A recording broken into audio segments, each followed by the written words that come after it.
पुराने समय की बात है, जब लोग प्रकृति के करीब रहते थे और अपने जीवन को सादगी और मेहनत से संवारते थे।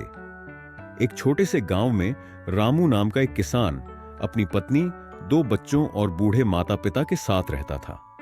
रामू ईमानदार, मेहनती और शांत स्वभाव का व्यक्ति था।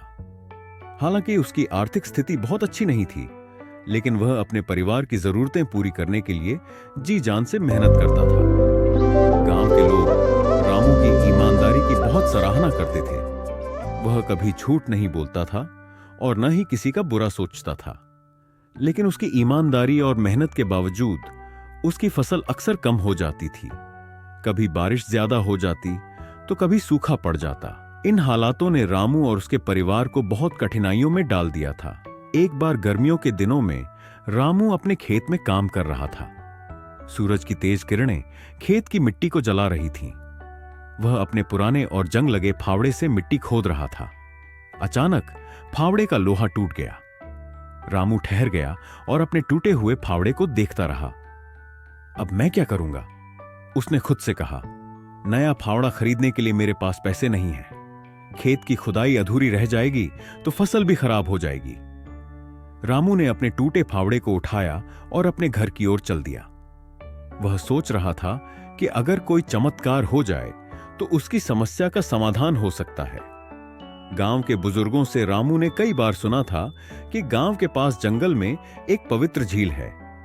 कहा जाता था कि उस झील में देवी मां का वास है और वह केवल ईमानदार और सच्चे लोगों की मदद करती हैं। रामू ने सोचा, क्यों न मैं झील पर जाकर देवी मां से प्रार्थना करूं? शायद मेरी प्रार्थना सुनी जाए। अगले दिन सुबह सुबह रामू जंगल की ओर चल दिया। जंगल बहुत घना था और रास्ते में डरावनी आवाजें आ रही थीं। लेकिन रामू ने हिम्मत नहीं हारी। वह झील तक पहुंचने के लिए लगातार चलता रहा। कुछ घंटों की यात्रा के बाद वह झील के किनारे पहुंच गया। झील शांत और निर्मल थी। पानी इतना साफ था कि उसमें आसमान और आसपास के पेड़ साफ दिखाई दे रहे थे। रामू ने झील के किनारे बैठकर देवी मां का ध्यान करना शुरू किया। उसने हाथ जोड़कर प्रार्थना की, हे देवी मां, मैं एक गरीब किसान हूं। मेरा फावड़ा टूट गया है और मेरे पास नया खरीदने के लिए पैसे नहीं हैं। कृपया मेरी मदद करें। रामू की सच्ची प्रार्थना सुनकर झील में हलचल हुई। अचानक पानी से एक तेज प्रकाश निकला और उसमें से एक सुंदर देवी प्रकट हुई। देवी के चेहरे पर करुणा और तेज था। उन्होंने रामू से कहा, रामू, मैं तुम्हारी मेहनत और ईमानदारी से बहुत प्रसन्न हूं। मैं तुम्हारी मदद करना चाहती हूं। यह कहते हुए देवी झील के भीतर चली गई। कुछ ही देर में वह सोने का एक चमचमाता फावड़ा लेकर लौटी। उन्होंने रामू से पूछा, क्या यह तुम्हारा फावड़ा है? रामू ने फावड़े को ध्यान से देखा। यह फावड़ा बहुत सुंदर और बहुमूल्य था, लेकिन उसने तुरंत सिर हिलाकर कहा, नहीं देवी मां, यह मेरा फावड़ा नहीं है। मेरा फावड़ा साधारण लोहे का था। देवी मुस्कुराई और फिर से झील में चली गई। इस बार वह चांदी का एक फावड़ा लेकर आई। उन्होंने रामू से पूछा, क्या यह तुम्हारा फावड़ा है? रामू ने फिर से ईमानदारी से कहा, नहीं मां, यह भी मेरा फावड़ा नहीं है। मेरा फावड़ा तो पुराना और साधारण था। तीसरी बार देवी लोहे का एक पुराना फावड़ा लेकर लौटी। रामू की आंखें चमक उठी।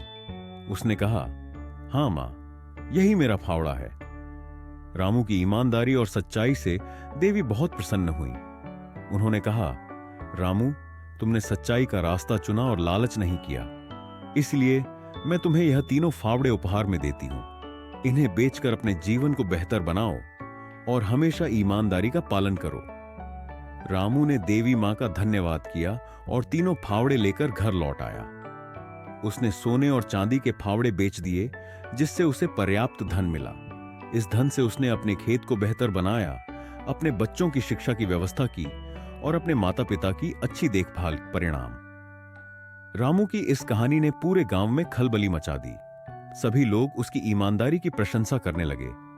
लेकिन कुछ लोग जो स्वभाव से लालची थे, इस चमत्कार का फायदा उठाने की योजना बनाने लगे। रघु नाम का एक व्यक्ति, जो गांव का सबसे लालची व्यक्ति था, झील पर गया। उसने झूठ मूठ की प्रार्थना की और देवी मां को बुलाया।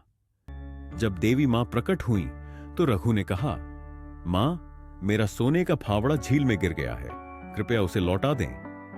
देवी ने रघु की सच्चाई को पहचान लिया। उन्होंने कहा, रघु, तुम झूठ बोल रहे हो। झूठ और लालच के लिए यहां कोई जगह नहीं है। यह कहते हुए देवी ने रघु को दंडित किया। रघु खाली हाथ गांव लौटा और उसकी लालच की कहानी पूरे गांव में फैल गई।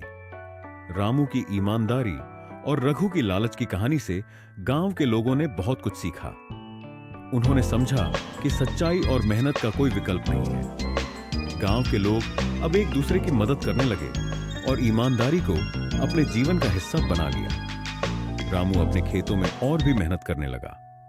उसका जीवन खुशहाल हो गया। वह हमेशा कहता था, ईमानदारी और सच्चाई ही हमारे जीवन की सबसे बड़ी पूंजी है। नैतिक शिक्षा। 1.